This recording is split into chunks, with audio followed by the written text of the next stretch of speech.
ప్రభు నామమునకు ఘనత కలుగును గాక. సామెతల గ్రంథం 8వ అధ్యాయం 13వ వాక్యం ద్వారా ఈ దినం ప్రభు మనతో మాట్లాడుతున్నాడు. యెహోవా యందు భయభక్తులు కలిగి ఉండుట చెడుతనమును అసహించుకొనుటే అని చెప్తున్నాడు. ఈ లోకంలో ఎక్కడ చూసినా చెడును ప్రేమించేవాళ్ళు ఎక్కువ మంది ఉంటున్నారు, కానీ చెడుతనమును అసహించేవాళ్ళు చాలా తక్కువ మంది ఉంటున్నారు. చిన్న పిల్లలు మొదలుకొని పెద్దవారి వరకు కూడా మంచి అనేది వారికి ఇష్టం లేదు. వారు చెడును ప్రేమిస్తూ చెడు చేయాలా, చెడు మార్గంలో నడుచుకోవాలని లేదా సాతాన్ మార్గంలో నడుచుకోవాలని కోరుకుంటున్నారు. దానికే ప్రాధాన్యత ఇస్తున్నారు.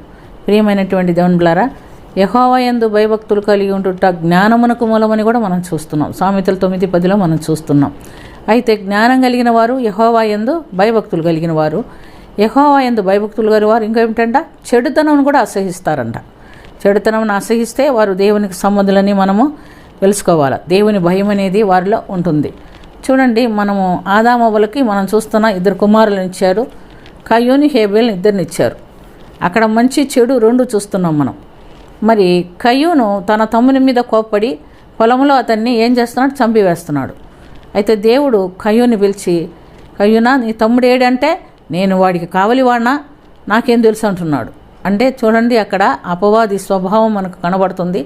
గర్వము, అహంకారము, తిరుగుబాటు స్వభావము, అవి నాకు అసహ్యం అంట దేవుడు చెప్తున్నాడు. అవన్నీ కూడా దేవునికి అసహ్యమైన కార్యములు. ఎందుకంటే ఆ స్వభావం అపవాది కలిగి ఉంటున్నట్లుగా మనం చూస్తున్నాం. మరి యెషయా గ్రంథంలో మనం చూచినప్పుడు 14వ అధ్యాయం 12వ వాక్యములో మనం చూచినప్పుడు, ప్రియమైనటువంటి దేవుని బిడ్డలారా, మహోన్నతునితో సమానునిగా నన్ను నేను చేసుకుందునని అనుకుందంట. ఆయన సింహాసనానికి పైన నా సింహాసనం వేసుకుంటాను అని దానికి గర్వం వచ్చేసింది. నాకేం తక్కువ, నేను దేవునితో సమానుగా ఉంటాను, ఆయన సింహాసనానికి పైన, అంటే అందుకంటే పెద్ద ఉద్యోగం నాకు వచ్చిందని అనుకుంటున్నదంట. మరి ఎప్పుడు కూడా పై ఆఫీసర్లు అంటే కింద వాళ్ళందరూ వనకాలని వారి ఉద్దేశం ఉండదు. కానీ ఇప్పుడు సాతానికి వచ్చింది, దేవుడు నన్ను చూసి వనకాల, ఆయన సింహాసనం నా కిందనే ఉండాలి అనే ఉద్దేశం వచ్చింది. కాబట్టి పోరాటం జరిగింది.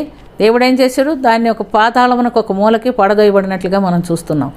కాబట్టి కయ్యూన్తో కూడా, కయ్యూన్ అంటున్నాడు, నేనేమన్నా కావలివాడినా. ప్రియమైనటువంటి దేవుని బిడ్డలారా, యెహోవా కనుదృష్టి భూలోకం అంతంతటా సంచారం చేయును, అది మంచివారిని చెడ్డవారిని చూచుచుండును అని మనం చూస్తున్నాం. మరి యథార్థ హృదయం గలవారిని బలపరచుటకై ఆ కనుదృష్టి భూలోకం అంతంతటా సంచారం చేయునని కూడా మనం చూస్తున్నాం. కానీ ఇక్కడ బలపరచడం కాదు కదా, కయ్యూను దేవుడికి తెలియదు అనుకొని నేను కావలివాడినా అని అడుగుతున్నాడు. దేవుడు అంత మాత్రం ఆ మాటకు ఒప్పుకోలేదండి. దేవుడు కయ్యూని ఏం చేశాడు, శపిస్తున్నట్లుగా మనం చూస్తున్నాం. కయ్యూను శాపగ్రస్తుడు అవుతున్నాడు. దేవునికి తిరుగుబాటు చేస్తే, దేవుని యందు భయభక్తులు నిలుపుకోకుండా మన ఇష్టప్రకారంగా జీవిస్తే శాపగ్రస్తమైన బ్రతుకులోనికి మనము ప్రవేశిస్తామని కయ్యూని జీవితం ద్వారా దేవుడు తెలియపరిచాడు. 2 బిడ్డలు, ఒకరు మంచివారు, ఒకరు చెడ్డవారుగా ఉంటున్నారు. మరి మంచివారిని చెడ్డవారిని ఆయన చూస్తున్నట్లుగా మనము గమనిస్తున్నాం. కాబట్టి ప్రియమైనటువంటి దేవుని బిడ్డలారా, ఈ దినంలో దేవునికి తెలియదు అనుకొని ఏ పని మనం చేయకూడదు. మన హృదయంలో తలంబులు పుట్టక మునిపే దేవుడు ఎరిగి ఉన్నాడంట. చిన్న బిడ్డ అయినా పెద్ద బిడ్డ అయినా ఒక ఆలోచన కలిగి ఉన్నప్పుడు ఎవరికి తెలుస్తుంది, దేవునికి తెలుస్తుంది. దేవుని యొక్క మనం విచారణ చేస్తే దేవుడు ఖచ్చితంగా మనకు కూడా తెలియపరుస్తాడు. చాలా విషయాల్లో దేవుడు ఈ విషయంలో మరి ఎవరికి తెలియదు కొన్ని పిల్లలు కొన్ని పనులు చేస్తారు. ఆ విషయంలో దేవుడు ఏం చేస్తాడు, మనం ప్రార్థన చేస్తే ఇది ఇట్లా జరిగిందని దేవుడు మనకు తెలియపరుస్తాడు. కాబట్టి దేవునికి పెద్దవారైనా చిన్నవారైనా ఎన్నో విషయాలు మనం దేవుని యొక్క విచారణ చేసుకొని సత్యాన్ని తెలుసుకోగలుగుతున్నాం. కాబట్టి ప్రియమైనటువంటి దేవుని బిడ్డలారా, మనం దేవుని యందు భయభక్తులు గలవారైతే ఏం చేయాలా, చెడుతనమును అసహించుకోవాలి. ఏ పాపం మన దరికి కూడా రాకూడదు. యెహోవా యందు భయభక్తులు గలవారు అంటే ఎవరు?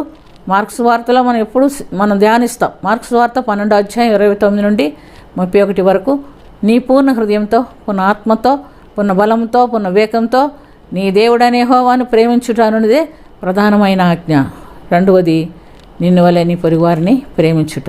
ఈ 2 ఆజ్ఞలు అనుసరించి జీవించేవారే దేవుని యందు భయభక్తులు గలవారు. దేవుని యందు భయభక్తులు గలవారే జ్ఞానం కలిగిన వారు. కాబట్టి మనం ఈ దినం దేవుని యందు భయభక్తులు గలవారైతే చెడుతనమును అసహించుకునే వారిగా ఉండాలని దేవుడు హెచ్చరిక ఇస్తున్నాడు. అది ఏ విధమైన చెడు అయినా నీకు దేవుని భయం ఉంటే దేవుడు నీకు ఉపదేశం ఇస్తాడు. ఇది సరైన మార్గం కాదు, ఇది చెడు, దాన్ని వదిలిపెట్టు, దానిలోకి నువ్వు ప్రవేశించొద్దు అని హెచ్చరించినప్పుడు ప్రియమైనటువంటి దేవుని ద్వారా వాక్యంతో చెప్తాడు, దైవసేకుల ద్వారా చెప్తాడు. అనేక విధాలుగా దేవుడు మనకు హెచ్చరించినప్పుడు మన హృదయము దేవుని మాటకు లోబడాలి, చెడుతనాన్ని విసర్జించాలి, అసహించుకోవాలి, మన దగ్గర కూడా రానియకూడదు.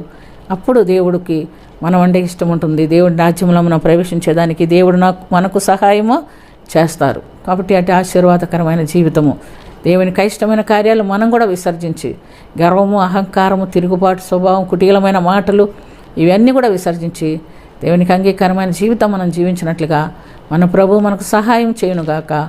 ఆమేన్. మా అంతరాత్మ మాకు బోధించినప్పటికీ, ఘోషించినప్పుడు ఎంతోమంది వ్యతిరేకంగా ప్రవర్తిస్తున్నారు. అలాంటి పరిస్థితి మా జీవితాల్లో రానియొద్దు నాయన. నీకు ఇష్టమైన వాటిని మేము కూడా అసహించుకొని, నీకు ఇష్టమైన వాటిని మేము చేర్చుకొని, నీ వాక్యానుసారమైన జీవితం జీవించి నీ నిత్య జీవంలో ప్రవేశించే పర్యంతము మీరు మాకందరికీ సహాయం చేయమని, దీవించమని, కరుణించమని యేసుక్రీస్తు పుణ్యనామమున మిక్కిలి వినయంతో అడిగి వేడుకొంచున్నాము తండ్రి. ఆమేన్.